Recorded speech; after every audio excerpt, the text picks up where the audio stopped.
ребята, сегодня очередной влог правильного питания. Я вам покажу, что я сегодня кушаю целый день. Я так понимаю, что вам интереснее и лучше всего смотреть, когда я вам показываю реальный свой рацион за день. То есть вот что я ела на завтрак, обед, ужин, какие у меня перекусы. Это я вам сегодня покажу. И также сегодняшний влог, наверное, будет очень длинным, потому что у меня в планах разобрать всю мою одежду в гардеробе, всю мою косметику. У меня набралось много чего ненужного. Так что этим всем мы будем сегодня с вами заниматься.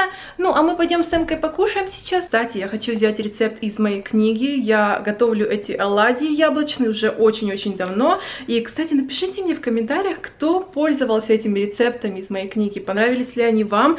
У нас с Димой, по секрету вам сказать, в планах написать еще одну, а может быть даже не одну книгу. Так что, я думаю, в ближайшее время мы этим займемся. Ну, пойдемте на кухню, я вам покажу, как я буду готовить и что в итоге получится.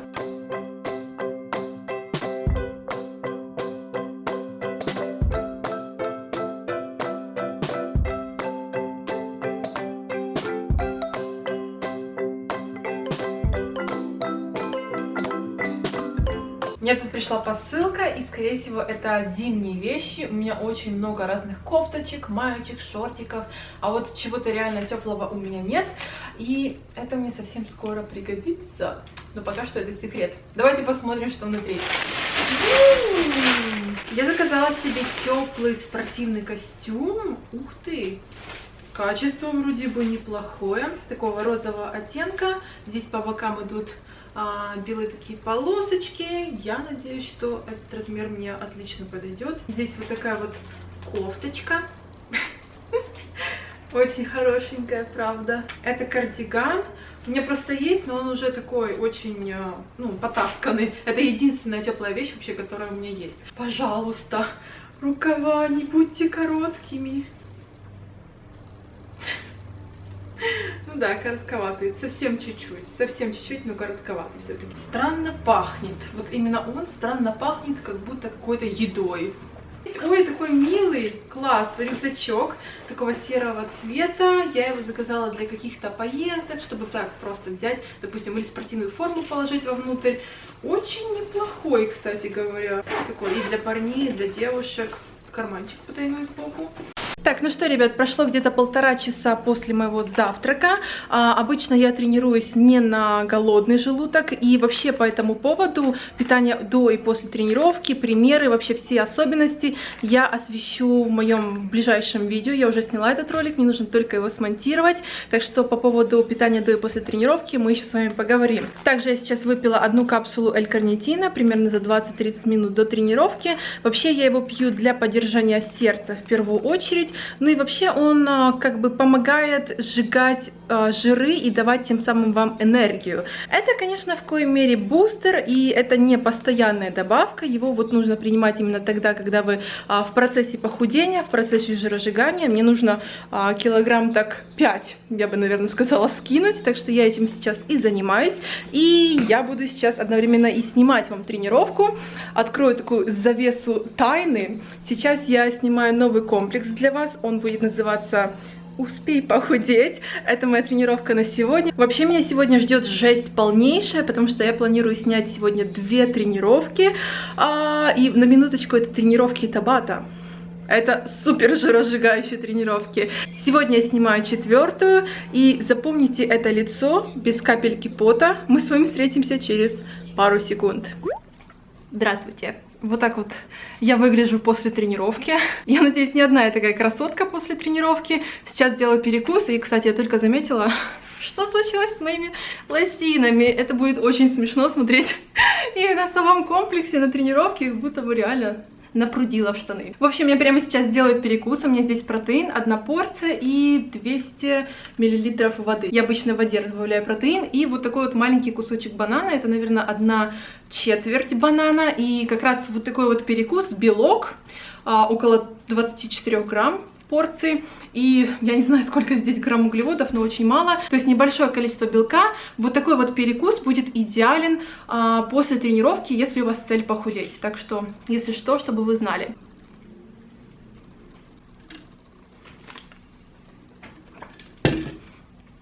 Кстати, этот комплекс, который я снимаю сейчас, он будет готов только к весне, потому что очень много времени занимает именно монтаж этих роликов. Все-таки их 12 штук, и мне хотелось бы именно к весне их выпустить, потому что это как бы сезон такой похудения, хотя он даже сейчас присутствует, перед Новым годом все худеют. Если вообще посмотреть на график моего канала за все 5 лет, то сезон похудения это, конечно же, перед Новым годом, перед весной, летом вообще затишье.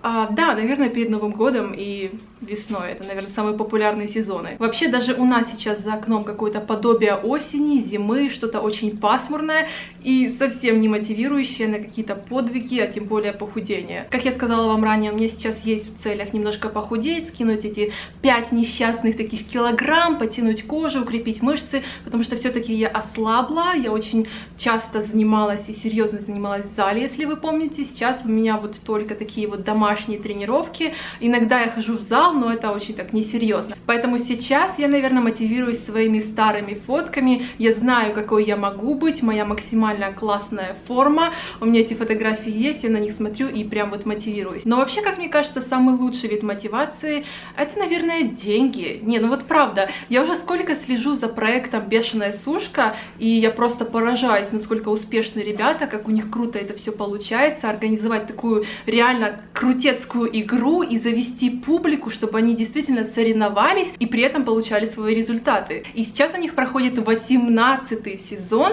и среди всех участников они разыгрывают 13 миллионов рублей. Мне кажется, это просто невероятная сумма. Там у них и мини-купер, и пластическая операция по увеличению грудей, и много чего интересного. Вы весь список призов можете посмотреть у них на сайте. Но самое главное, то, что участвуя в этом проекте, вы не получаете каких-то жестких ограничений, каких-то мучений, страданий и так далее, а удовольствие от процесса. Мне кажется, это самое крутое. Сезон у них длится 4 недели, и каждый день вам будут приходить задания с упражнениями, которые, кстати, можно выполнять без инвентаря, и тренироваться можно где угодно. И также они дают вам питание для лучшего результата. Все-таки, как ни крути, одних тренировок будет мало, а так тут получается целый комплекс. Так что следующий 18-й сезон «Бешеной сушки» стартует уже 20 ноября. Обязательно успейте записаться. Я вам оставлю ссылочку на сайт для регистрации, проверяйте. И я желаю вам удачи, как по мне, это очень хороший способ мотивации.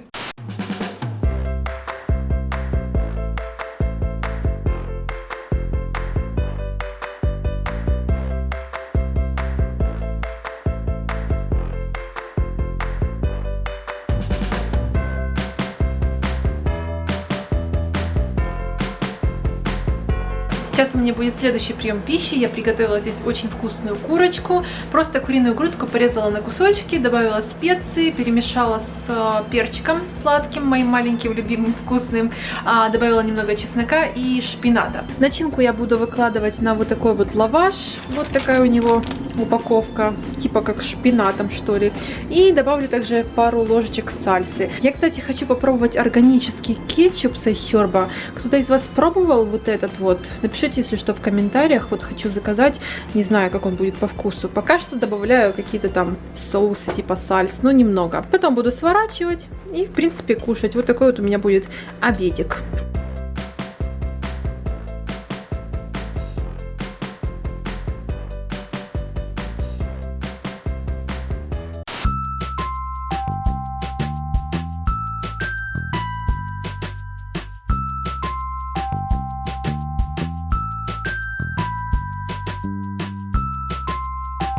Наверное, раза 2 я надела эти джинсы розовые. Жалко. Оставляем.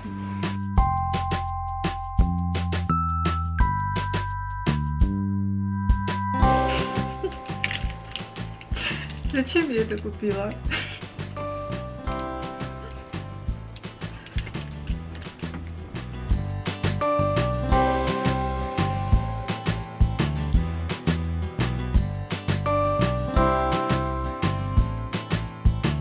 У меня сегодня день уборки, как вы поняли, и, боже мой, как же я люблю разбирать хлам и избавляться от ненужного. Я уже разобрала свой гардероб. Очень много, конечно, приходится выкидывать, потому что или я не ношу, или я просто не понимаю, зачем я это купила, или я не знаю, с чем это комбинировать. В общем, проблема девочек. Сейчас пришло время косметики, у меня очень много одинаковых примерно продуктов, что-то мне нравится, что-то вообще закончилось, так что давайте это все разгребать вместе. Наверное, этот влог будет очень длинным, так что берем чашечку чая.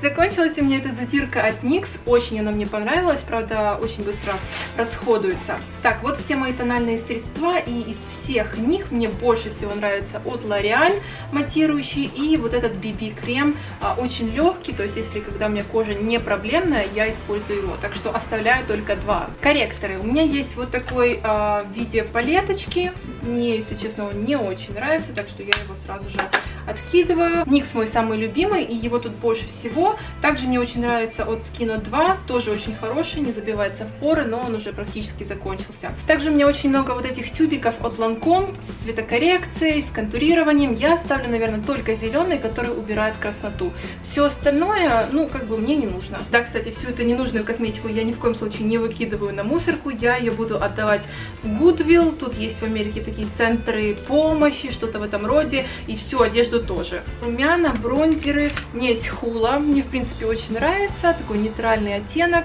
очень хорошо подходит для контурирования.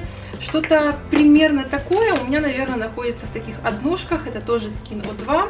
Мне нравится, но все-таки это меньше места занимает. И что касается румян, то я заметила, что чаще всего я именно Iman пользуюсь таким брендом, вот таким оттенком, такой нейтральный. Кстати, это цвет Posh, наверное, так что оставляю его. Ну и, наверное, я оставлю одни более теплого оттенка румяна, все-таки это такие более летние-весенние, эти, наверное, больше на зиму подойдут. У меня нет много продуктов для бровей, но чаще всего я пользуюсь Skin 2, тут у меня двушечка из теней для бровей, а эти слишком теплые для меня, я их чаще всего использую просто как тени. Кстати, тут очень удобная кисточка, так что оставляю именно их. Раньше я пользовалась City Color, но тут они более кремовые, такие тенюшки, вон уже дыру прогрызла. Но всем остальным, как видите, я не особо-то пользовалась, тем более они уже такие старенькие. Что касается праймеров, разных пудр, баз и так далее, у меня очень хороший праймер от Skin 2, в принципе, мне нравится, хорошо выравнивает цвет кожи,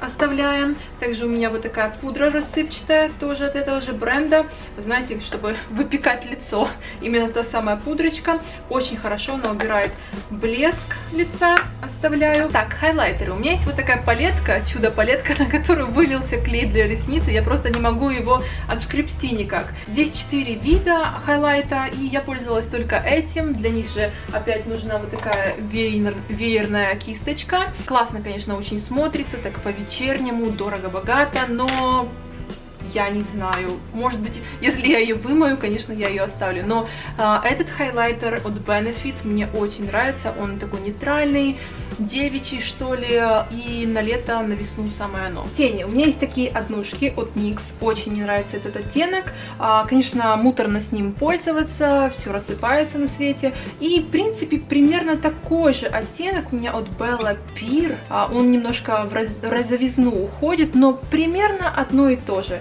Мне, конечно, по душе больше NYX, поэтому оставляю его. Вот эти ядреные тени от Maybelline я тоже оставлю, если вам интересно. Это оттенок, наверное, вот такой. По поводу палеток, у меня их всего 3.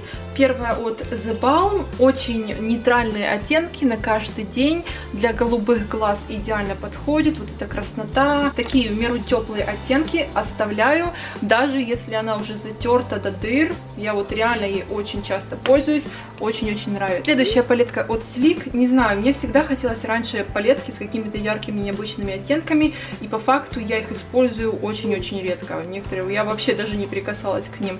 Наверное, я оставлю чисто ради каких-то экспериментов, и только ее, потому что вот эта палетка, я вообще ее купила на какой-то распродаже здесь, и тут толком как бы ничего интересного нет. Из всех 4 тушей я пользуюсь только от Benefit, They Are Real, очень классная тушь, вот эта вот, серенькая. И она у меня же, к сожалению, заканчивается. Я не знаю, что плевать туда, что ли. Но, к сожалению, да, она заканчивается, так что очень советую вам попробовать эту тушь. Удлиняет, делает объем. Я, наверное, выколупаю там все, потому что этими тремя я просто не пользуюсь. Вот реально, они просто никакущие, отпечатываются. Очень мне понравился вот этот карандаш, который идет как угольный. Можно классно рисовать смоки им. Со второй стороны, что тут? Подводка. Она очень быстро высохла, но я им пользуюсь только чисто ради смоки. Palladio 50-50. Не знаю, найдете ли вы такой бренд где-то. Здесь у меня очень классная подводка от Skin O2, и она настолько классно рисует. Она, к сожалению, уже высохла. Аникс гелевую я оставлю. Не очень удобная кисточка. Нужно прям вот реально затаить дыхание и рисовать. Но она очень хорошо держится. Ну и все-таки ее хватает гораздо больше, чем маркеров. Так, самое сложное, наверное, это помады. Я распределила здесь такие более-менее матовые, глянцевые немножко. Здесь у меня такие экстрим цвета. Это блески, вот тоже. И тут у нас помады, просто помады. У меня очень много матовых от Skin O2, но я пробовала, вот, наверное, эти мне не подойдут, потому что они или, ну, прям очень такого какашного цвета странного, или просто морковного, который просто желтит мне зубы невероятно, так что они мне точно не подходят. Также у меня есть практически идентичные оттенки. Это у меня Kailin. И вообще этот оттенок тоже мне не очень подходит, слишком уж он такой розовато, я даже не знаю, фуксия какая-то, что это за оттенок такой. Здесь более темный оттенок, и если уж выбирать из чего-нибудь такого экстравагантного, я думаю, что стоит оставить что-то такое необычное, и скорее всего я оставлю вот этот темный оттенок от Kailin. Уж очень он необычно смотрится. И оттенок вот такой оставлю. Это помада от Black Up. Она, в принципе, неплохая. И, в принципе, оттенок тоже интересный. Давайте я тоже ее оставлю. Матовые помады я оставлю от Skin O2. Это оттенок 03. И очень мне нравится Lime Crime. Оттенок Deep Red Velvet. Вот так они смотрятся.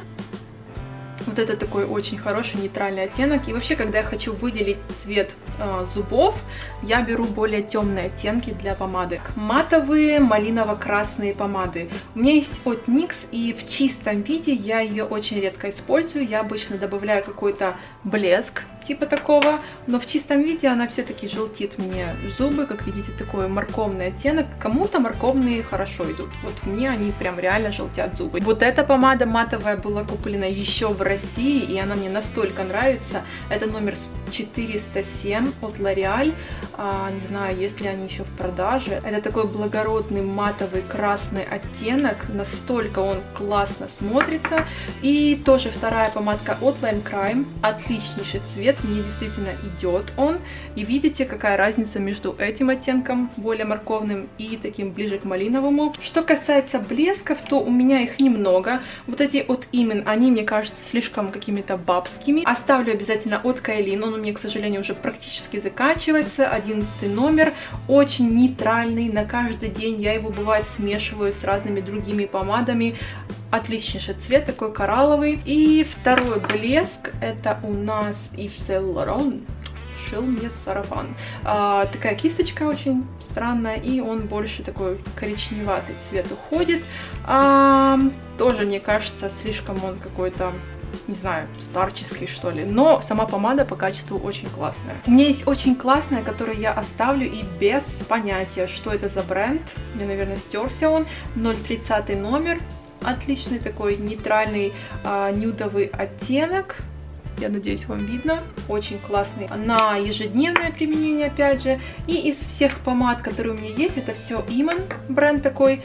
Не сильно люблю такие помадки, потому что, опять же, для меня они старческие. Бордовый цвет просто не переношу. И у меня осталось еще две. Одна матовая, а вторая, видимо, не матовая. Не знаю, давайте посмотрим, какая разница в них. Это более темная, а это более теплая. Наверное, та, что темная, я не буду брать. А вот эту, все-таки, видите, по сравнению она будет теплее. Да, наверное, я вот эту оставлю. Карандашами я очень редко пользуюсь, но иногда пользуюсь теми, с которыми можно, допустим, заполнить губы, и чтобы это было как помада. Так что я оставлю, наверное, только вот этот карандашик. Это Holy Action, что-то там, наверное. И вот это, наверное, номер 201 Acorn. Наверное, так. И у меня есть кисти, которыми я повседневно пользуюсь. Здесь у меня Real Technique, что-то вообще безымянное. Очень мне нравится вот эта кисточка от Кайлин. Я думаю, все ее знают. Сначала я ее как-то не заценила, а потом я просто начала именно консилер под глазами ей растирать. И очень удобно, вот реально. Так что я в любом случае оставляю ее. Я оставляю кисточку для основы от Real Technique. Ее, конечно, нужно еще помыть. И оставлю еще одну кисточку, которой я обычно наношу тень и их растушевываю. В принципе, тут есть веерная. Я думаю, что я лучше оставлю вот эту. Она все-таки как-то лучше выглядит. В обычных наборах мне, наверное, 50% не нужно. Мелкие кисточки. Тут вот такая интересная есть упаковка, как пуля.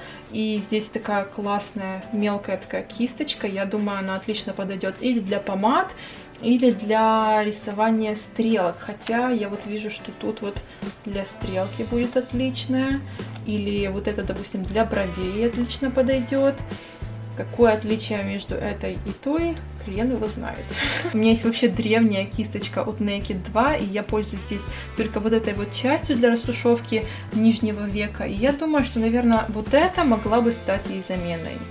Наверное. Да, так что все, прощаемся с тобой. Она у меня еще с Николаева, ребят.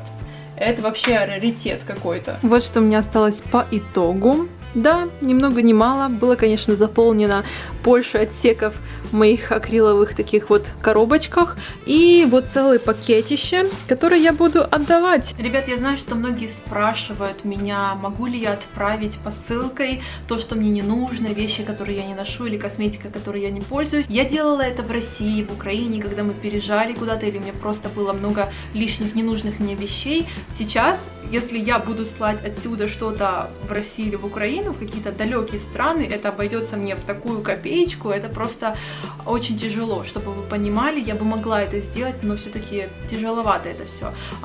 Куда-то отдать людям, которые тут нуждаются, без проблем. Так что, извините, если я не могу вам это прислать. Я придумаю другие способы на моем спортивном канале, чтобы вас обрадовать какими-то новыми тренировками, рецептами. Так что, я думаю, вы это тоже оцените. Ребят, такой вопрос к вам. Было ли у вас такое, что вот, допустим, вы ложитесь спать, поворачиваете голову, и у вас в голове будто бы вертолеты, вас крутят просто в разные стороны, какие-то невероятно быстрые американские горки, то есть вот реально очень кружится голова. У меня когда-то такое было, и вот сейчас какое-то время тоже мне такое появлялось, и действительно очень сильно. Я бывала даже просто не ложась, а просто поворачиваю, допустим, голову, и у меня начинаются вот эти вертолеты. Я поняла, и вообще, конечно, Google спасает. Я поняла, что это что-то с вестибулярным аппаратом. И я вот сейчас начала тренироваться довольно интенсивно. Практически каждый день я вот снимаю эти комплексы, что-то для вас снимаю, и то есть тренируюсь очень интенсивно. И у меня пропали вот эти головокружения, то есть у меня сейчас вообще голова никогда не болит. У меня раньше вообще на погоду сразу же, если только там какая-то тучка выскочит, все, у меня головные боли, и именно такие боли, что у меня в какой-то части вот, наверное, где-то здесь очень сильно стреляло. Я вот не знаю, вот у меня, видимо, какие-то вот проблемы с головой. В общем, у меня это все прошло, и я думаю, что это связано все-таки с тренировками, потому что вестибулярный аппарат разрабатывается очень хорошо и гораздо как-то лучше себя чувствуешь. Да и вообще, если вспомнить, когда последний раз я болела, наверное, когда, помните, я приехала с Огайо, с Арнольда Классик. Это было в марте, то есть вот уже как больше, чем полгода я вообще не болею. Даже когда сейчас начала... Палец чуть не откусила. Даже когда сейчас начала меняться погода, реально очень холодно даже в доме, то есть такое, знаете, вот чешущее в носу ощущение, что вот-вот сейчас заболеешь. И я вот реально чувствую, что мой организм борется с болезнью, он не дает мне заболеть, и очень хорошо также влияет на это все витамины. Из витаминов я сейчас пью жиры омега-3, 6, 9, одну капсулу. Я пью для волос вот эти Maxi Hair, если помните, Сахерба, очень мне нравится. Я, наверное, буду делать какое-то отдельное видео по этому поводу Сахерба. И витамин D я пью, так как солнышка сейчас очень мало. Это все три вот такие вот добавки в день, которые я пью, плюс тренировки. Так что на здоровье не жалуюсь. Боже мой, как же холодно сейчас. Вроде бы 9 или 10 часов вечера, и реально становится прохладно. Я вот как бы в шортиках, укутанная в свое одеялко, вышла с собачкой погулять и реально вся дрожу. Мы, кстати, на океан не ездили уже месяца так 1,5. Даже не знаю, что сейчас там происходит, но мне кажется, возле океана вообще просто дубак какой-то. Здесь, кстати, прикольно, что именно флоридчане ходят прям в куртках, в шапках. Для нас, конечно, это не очень холодно, то есть можно даже в футболке какую-то походить, но для флоридчан это все. Это прям конец света. Я, наверное, буду заканчивать этот влог здесь. Я надеюсь, что он вам понравился. И если вам нравятся больше длинные такие вот влоги, наверное, больше 15 минут, то обязательно ставьте пальчик вверх. Я буду знать, что они вам нравятся. И буду стараться снимать подольше такие влоги. Собирать, допустим, за целую неделю какие-то интересные моменты. А совсем скоро их будет очень много. Этот влог какой-то влог секретов. Но на самом деле будет очень интересно. Все, ребят, всем удачи. Пока-пока.